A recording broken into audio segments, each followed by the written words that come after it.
Phare FM Lyon-Dauphiné 107. L'invité. En même temps que le coronavirus, un fléau ultra contagieux s'est lui aussi propagé. Les fake news et théories du complot, ces fausses informations partagées des milliers de fois sur les réseaux sociaux notamment, se diffusent à toute vitesse et cimentent les thèses complotistes. Le phénomène n'est pas nouveau et à Lyon, un doctorant en sciences cognitives s'est penché sur le sujet. Valentin Guigon mène des recherches sur la capacité des gens à identifier les fake news. Interview aujourd'hui. Bonjour Valentin. Bonjour Anaïs. Alors Valentin Guigon, que définiriez-vous d'abord comme une fake news ? C'est vraiment compliqué de définir les fake news. Il n'y a pas vraiment de consensus sur les définitions. Dans ma recherche, j'ai choisi de me baser sur un papier de 2018 et en gros, ils ont déterminé 2 dimensions pour caractériser les fake news. La première, c'est assez simple, c'est la dimension de facticité. Donc à quel point est-ce que des informations ont un contenu qui décrit la réalité. C'est sur quoi on se base en premier pour caractériser des fake news, mais il y a également l'intention de l'auteur de tromper sa cible. Si je prends par exemple la satire qui va chercher à faire de l'humour en déformant la réalité, bon, c'est pas des fake news, pour autant le contenu est faux. Mais l'auteur n'a pas l'intention de tromper et les cibles ne se laissent pas tromper, elles sont complices de la satire. Donc le problème en fait avec cette idée de à quel point est-ce que les informations décrivent la réalité, c'est que il y a des informations pour lesquelles c'est très facile de vérifier à l'épreuve des faits si elles sont vraies ou fausses, mais il y a beaucoup d'informations qui ont soit le contenu est ambigu, soit elle concerne un objet qui est encore incertain pour l'instant. Au moment où l'ambiguïté devient forte, que les fake news sont difficiles à identifier, et c'est là où on risque de se tromper le plus souvent. Donc l'ambiguïté, ça peut concerner la source de l'information.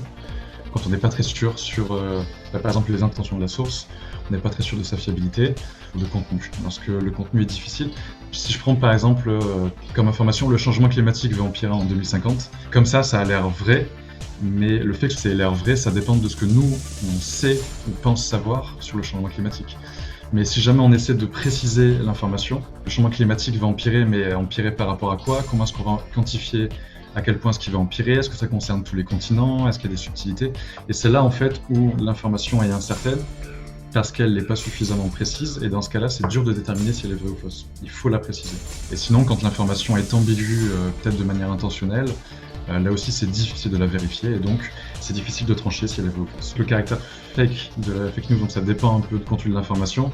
Mais il y a également des personnes qui vont disséminer des fake news, ça peut être d'une manière délibérée, mais il y a également des fake news qui vont être disséminées en étant perçues comme vraies, tout simplement parce que vous et moi, au fur et à mesure de notre expérience dans la vie, on acquiert une somme de savoirs qui vont déterminer ce en quoi on croit et puis on va déterminer si une information est vraie ou fausse en fonction de ce qu'on croit. Alors maintenant qu'on a un peu mieux compris ce qu'est une fake news, comment expliquer l'émergence d'autant de fake news ces dernières années ? Alors évidemment le phénomène n'est pas neuf, mais on a l'impression que ces dernières années, il y en a un peu partout. Ouais, alors le phénomène de l'émergence, je connais pas vraiment le processus de comment une information émerge.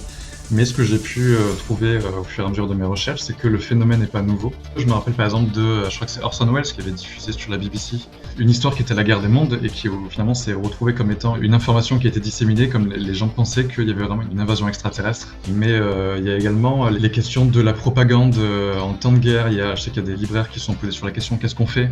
Est-ce qu'on est censé censurer ou pas les fake news ? C'est un phénomène qui est assez récent et alors j'ai même découvert que le phénomène d'anti-vax remontait au tout début de l'apparition des vaccins. Donc depuis que les vaccins existent, il y a des personnes qui sont contre l'idée de s'incorporer à un vaccin et donc eux aussi ont mis en place des phénomènes de propagande, des affiches, etc. C'est un phénomène qui est hyper vieux. Comment ou pourquoi ça émerge, j'en ai aucune idée. Il y a par exemple une controverse sur Exxon et le changement climatique. On a découvert que depuis les années 70, ils étaient au courant que leurs produits avaient un impact sur l'environnement, mais ils ont fait du lobbying pour empêcher de diffuser ce savoir-là. Donc là, il y avait une dissémination d'informations un peu distordue avec une intention de tromper. Et après, récemment, il y a eu l'histoire du Covid-22. Un chercheur allemand qui a émis l'hypothèse qu'il pourrait y avoir plus tard peut-être un Covid-22 qui pourrait peut-être être plus virulent qu'aujourd'hui. Et puis par une mauvaise traduction et relayé au fur et à mesure. Comme les personnes qui ont relayé l'information, je pense, ont au fur et à mesure essayé de concentrer l'information, l'information s'est perdue. Et donc une information qui était consistante avec les croyances de beaucoup de personnes s'est retrouvée à perdre toute la tempérance qu'avait mis l'auteur à la base. Et voilà, donc c'est un autre phénomène qui peut expliquer comment est-ce qu'une fake news peut émerger. Moi après, dans ma recherche précisément, je demande à des individus d'évaluer des informations qui sont vraies ou fausses que je prends de plateformes de debunk comme l'AFP, les décodeurs du monde, Check News de Libération. Donc je vais avoir la moitié des informations qui sont vraies et la moitié qui sont fausses. Et je demande à des gens de produire un jugement de véracité, est-ce que l'information selon vous est vraie ou fausse, et je leur demande d'assigner une probabilité. Quelle est la probabilité selon vous que cette information soit vraie ou fausse ? Globalement, on expose à beaucoup d'informations qui ont des contenus qui sont variés. On ne peut pas être expert sur toutes les questions, donc nécessairement, quand il y a des questions sur lesquelles on va être doué pour y répondre, il y en aura sur lesquelles on ne sera pas doué pour y répondre, et globalement, ça nous rend aussi doué que le hasard au final, pour évaluer des vraies et des fausses informations. Ce qui est un peu rassurant au final, c'est que ce sont des phénomènes, moi à mon échelle, comme je suis en neurosciences, je veux dire des phénomènes biologiques, mais également sociaux, qui ont lieu chez toutes les personnes et qui expliquent ces choses. On est tous assez mauvais pour distinguer une fausse information d'une vraie. Il y a effectivement ce côté un peu expertise, on n'est pas expert partout. Vous êtes chercheur en neurosciences. Pourquoi est-ce que notre cerveau, d'un côté, se laisse séduire malgré tout par des fake news ? C'est très compliqué. Il y a ce truc-là effectivement, on a tendance à dire que le cerveau est séduit par les fake news. Les fake news sont cognitivement saillantes, donc elles apparaissent comme ça, elles pop devant nous, et elles sont très attractives. Mais alors après, en termes de phénomène de partage, donc en fait, quand les gens sont exposés aux fake news, le simple phénomène d'exposition, ça va modifier leurs croyances, ça va modifier l'opinion des gens. Mais en termes de partage, il semble que les fake news soient partagées par une minorité de gens. Là, ça va être des phénomènes sociaux qui vont expliquer ça. Ça peut être par exemple le fait que partager une fake news, ça peut altérer la réputation qu'on a. Et donc, c'est un coup un peu trop risqué qu'on n'a pas envie d'encourir. On a ce phénomène-là, en fait, on a la dissociation entre quand on est exposé à une fausse information, on va avoir tendance à être impacté par celle-ci, mais on ne va pas nécessairement avoir tendance à disséminer cette information. Mais en termes de mécanisme qu'il y a derrière, et là, il y a beaucoup de choses. On peut avoir, quand il est question de juger les informations, ce qu'on appelle les heuristiques et biais de raisonnement. C'est tout un point de recherche de Kahneman et Tversky. Biais de raisonnement, ça va être des moments où on va un peu échouer dans notre raisonnement, on va tomber dans le panneau. Et les heuristiques, ça va être des mécanismes qui nous permettent de raisonner de manière un peu plus rapide, quitte à ne pas être exact dans notre évaluation. On a pas mal d'heuristiques comme ça, pas mal de biais. On va avoir tous ces phénomènes qui vont être liés à l'intolérance à l'incertitude, qui vont nous faire, donc comme on est tolérant à l'incertitude, on va avoir besoin, dans une situation où on ne sait pas comment la résoudre, donc cette situation a une importance pour nous, on va avoir besoin de choisir entre deux informations contradictoires peut-être, donc besoin de choisir notre camp. Il y a ce qu'on appelle le besoin de clôture, qui va être un besoin d'arriver à une conclusion. On va avoir les heuristiques d'ancrage qui vont faire que quand on va vouloir résoudre une situation, on va être biaisé par une situation un peu similaire. On a tous les biais d'aura dans les situations sociales, c'est-à-dire que par exemple une personne qui a l'air belle, on va lui attribuer beaucoup de caractéristiques positives. On va avoir tendance à penser que cette personne belle est intelligente, et donc que tout ce qu'elle dit est pensé, est bien pondéré, etc. Il y a énormément de phénomènes comme ça qui vont entrer en compte. Dans mon coin, je m'intéresse surtout à des mécanismes de prédiction des événements, qui est vraiment un point de recherche qui m'intéresse. On est face à un monde qui est globalement incertain, et ce monde incertain nécessite qu'on prenne des décisions en se projetant dans le temps, donc en faisant des estimations. Quelle est la probabilité qu'il pleuve demain ? Si jamais une forte probabilité qu'il pleuve demain, ça veut dire qu'on va prévoir un équipement contre la pluie, donc on va devoir se passer de notre équipement, ce qui peut impacter comment est-ce qu'on va se présenter au travail, enfin bref. On va avoir besoin d'estimer des probabilités qu'un événement se passe, comme on va avoir besoin d'estimer par exemple les probabilités qu'une information soit vraie ou fausse. Ce qu'on trouve, c'est que les individus ne sont pas nécessairement doués pour estimer les probabilités. Donc là, on a tout un point de recherche de Philippe Tetlock qui, lui, s'est amusé à faire des tournois de prédiction où il demande à des individus d'estimer la probabilité que 4 ouragans touchent la côte pacifique entre août 2021 et décembre 2021, par exemple, ce qui est une prédiction très spécifique. Et on se rend compte que les gens sont capables d'estimer des événements comme ça, et ils regardent comment est-ce que les gens font. Un phénomène qui explique pourquoi est-ce qu'on peut tomber dans le panneau des fake news, c'est que on est peu doué pour estimer les probabilités qu'un événement soit arrivé ou qu'un événement arrive. Ce qui veut dire qu'à la question quelle est la probabilité que cette news soit vraie ou fausse, on va être peu capable d'estimer la probabilité qu'elle soit vraie ou fausse. Et donc au bout d'un moment, on va devoir choisir si l'information est vraie ou fausse, alors qu'on est peu capable d'évaluer si elle l'est. Donc ça peut être des mécanismes qui peuvent expliquer pourquoi est-ce qu'on va attribuer une crédibilité à une information, alors que les éléments qu'on a en notre possession ne nous permettent pas d'arriver à un jugement suffisamment informé. On a aussi des moyens de s'informer, je pense notamment aux institutions, je pense à des experts, à des personnes qu'on va désigner de confiance par exemple, et pourtant nous en France qui aimons autant les experts, on a l'impression que dans cette crise du Covid on leur fait plus confiance et on préfère s'en remettre à des discours de personnes sans aucune formation. Est-ce qu'il y a une crise de la confiance qui joue aussi dans ces questions de fake news, ou comme on fait plus confiance, on décide de croire d'autres personnes finalement ? Une crise de la confiance, je sais pas. Je sais qu'on a vu passer pas mal d'articles qui en parlent. C'est vrai que c'est l'impression que ça donne. Je pense qu'il y a deux phénomènes qui se passent. Le premier phénomène avec les réseaux sociaux qui forment une espèce de question de résonance où le système du réseau fait qu'on est surtout exposé à des personnes qui ont des opinions qui vont dans notre sens. Parce qu'on est abonné à des gens qui nous plaisent, et les gens qui nous plaisent sont vraiment des gens qui vont dans notre sens. Il y a ce qu'on appelle les personnes qui sont influentes, qui sont dans un réseau qui, elles, vont avoir beaucoup d'abonnés, donc beaucoup de personnes qui vont les écouter, auxquelles on va attribuer une forte crédibilité, même si la crédibilité n'est pas assurée par un background scientifique, par exemple, derrière. Alors je sais pas trop comment ça se passe au niveau médiatique, mais en tout cas il y a un truc qui se passe au niveau des experts. Comme il y a beaucoup d'informations qui circulent, je pense qu'on a tendance à vouloir inviter beaucoup d'experts pour donner leur point de vue sur ces informations. Et là où il y a un problème, c'est que ce qu'on nomme expert, c'est difficile d'estimer, en tout cas moi en tant que spectateur, c'est difficile pour moi d'estimer l'expertise de celui qu'on appelle expert, d'où est-ce qu'elle provient, quel est son domaine d'expertise. Parce qu'on a tendance souvent à voir des individus qui vont s'exprimer sur des sujets, qui vont faire part de leur expertise, qui vont faire des prédictions parfois sur des événements qui sont difficiles à prédire. Quand on se projette dans le temps, au-delà d'une fenêtre de 6 mois, comme le monde est extrêmement complexe, extrêmement incertain, on voit la météo, au-delà de 3-4 jours, la météo devient très imprécise. Donc c'est un peu pareil sur beaucoup de phénomènes, des phénomènes sociaux, des phénomènes, les phénomènes de santé, l'épidémiologie et tout. On se retrouve face à des personnes qui formulent des prédictions mais qui sont peut-être pas suffisamment précises. Je reviens à l'exemple de le changement climatique va empirer en 2050. C'est une information qui est difficile à vérifier parce qu'elle n'est pas suffisamment précise. Elle précise pas les conditions dans lesquelles elle pourrait être vraie. Elle précise pas ce qu'on entend par changement climatique, ce qu'on entend par empirer, pire que quoi. Elle précise pas quelle zone géographique.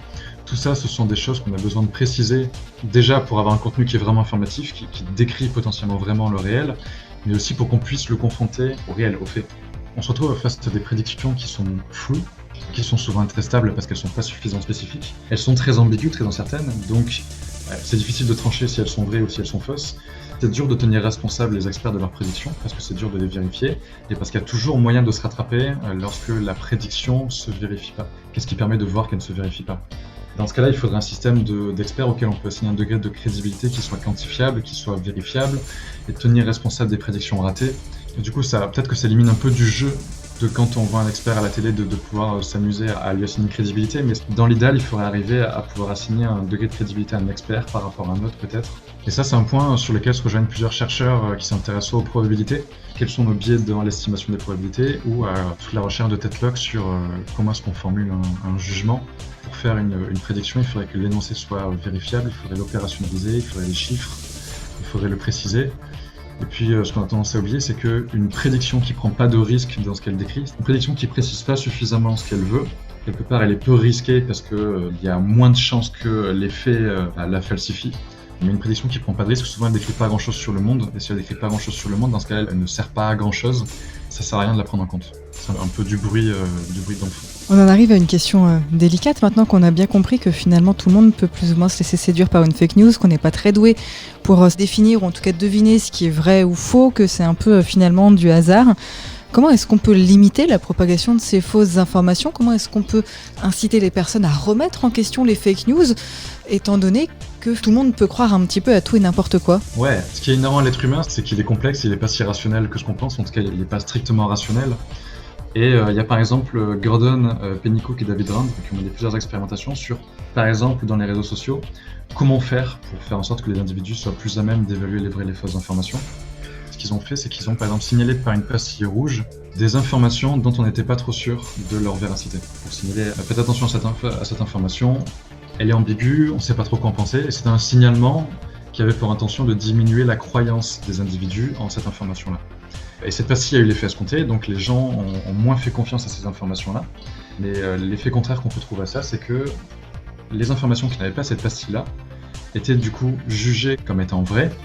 Donc les gens avaient confiance en ces informations-là, mais encore une fois, le processus de vérification des informations fait que donc on peut assigner une pastille rouge quand on est sûr qu'une information est fausse, on peut assigner une pastille verte quand on est sûr que l'information est vraie, mais quand on est dans l'entre-deux, où c'est beaucoup plus difficile de décider, et dans ce cas-là, par exemple, devoir assigner un signalement à ces informations, ça revient finalement à une forme de jugement arbitraire, ça peut être assigné une forme de censure, et ça peut être une prise de risque que les gens ne veulent pas mettre en place, ne veulent pas se décider à assigner un degré de crédibilité à une information quand on n'est pas sûr, et le fait qu'il n'y ait pas eu dans ce cas-là de signalement, ça fait que les individus aient assigné une plus grande crédibilité à ces informations qui étaient incertaines. Là où je veux en venir, c'est que c'est difficile, vu que ce sont des phénomènes complexes, ce sont des phénomènes sociaux, des phénomènes individuels, où on a beaucoup de croyances personnelles qui vont tisser des tissus narratifs. Quand on va vouloir mettre en place un dispositif, il peut avoir d'autres effets auxquels on ne s'attendait pas derrière. Et c'est très difficile de dénouer ces choses-là, puisque on a beaucoup d'informations, et les croyances qu'on attribue à ces choses, elles font partie de nous, elles font partie de notre identité. On est face à cet être humain qui est complexe et c'est difficile de prédire quelles conséquences vont avoir des dispositifs qu'on peut mettre en place. À mon niveau, en travaillant dessus, ça m'a déjà beaucoup impacté moi en tant qu'individu. Ça m'a poussé à reconnaître le fait que certains événements, certaines informations avaient un caractère incertain, ce qui me pousse parfois à ne pas vouloir trancher entre plusieurs informations et à garder plusieurs informations contraires en tête. Ça peut pousser à vouloir essayer de préciser les conditions dans lesquelles certaines choses sont vraies, décrivent la réalité, et dans lesquelles ne décrivent pas la réalité. Puis reconnaître aussi le fait que les capacités de prédiction qu'on a, nous, sont assez limitées. On n'est pas forcément doué pour prédire des événements dans le temps, pas forcément doué pour juger des informations. Et puis il y a également une limite dans la fenêtre temporelle, c'est-à-dire qu'il y a une fenêtre temporelle au-delà de laquelle on peut difficilement prédire les événements. Mais même à un niveau individuel, si on voit une personne qui va se comporter d'une certaine manière, il faut aussi attribuer ce caractère incertain à cette personne. Plus tard dans le temps, elle peut se comporter différemment. Pour moi, ce qui ressort de cette crise Covid, c'est le fait que le monde est incertain. Ça, on y a tous fait face. Et c'est difficile de se projeter dans le temps, alors qu'on a quand même le besoin de marcher sur un terrain stable. Mais il y a quand même le besoin de reconnaître ce caractère incertain et de reconnaître qu'il n'y a pas toujours besoin de trancher. Après, à un niveau institutionnel, on a le mouvement de la zététique qui choisit de disséminer une approche d'esprit critique sur YouTube. On va avoir certains libraires qui vont une approche d'alphabétisation, c'est-à-dire d'apprendre aux gens à reconnaître les signaux d'une information vraie ou d'une information fausse, ou être capable d'évaluer une source d'information. Voilà, il y a un peu tout ça qui sont des solutions face aux fake news. Donc aujourd'hui, on peut trouver des signaux, il y a quand même des signes qui nous alertent sur ce qu'est une information fausse. Il y en a, alors oui, il y a... alors je suis pas du tout au fait du domaine, mais il me semble que les réseaux sociaux, Twitter, Facebook... par exemple sur YouTube, quand on a une vidéo sur un sujet, je crois qu'il y a un petit encart qui redirige vers la page Wikipédia. Je crois que Twitter a mis en place un dispositif pour signaler des informations qui pourraient être fausses. Enfin, on a tous ces trucs-là qui se passent au niveau de ces entreprises. Au niveau institutionnel, c'est un peu difficile, si ce n'est par l'éducation. Et après, c'est au niveau individuel où là, ça devient quand même un sac de nœuds à dénouer. C'est difficile de dénouer le sac de nœuds. Merci beaucoup Valentin Guigon. On rappelle donc que vous réalisez une thèse partagée entre le groupe d'analyse et de théorie économique et l'Institut des sciences cognitives sur la capacité des gens à identifier les fake news, co-dirigée par Jean-Claude Dreher et Marie-Claire Villeval. Merci à vous Anaïs.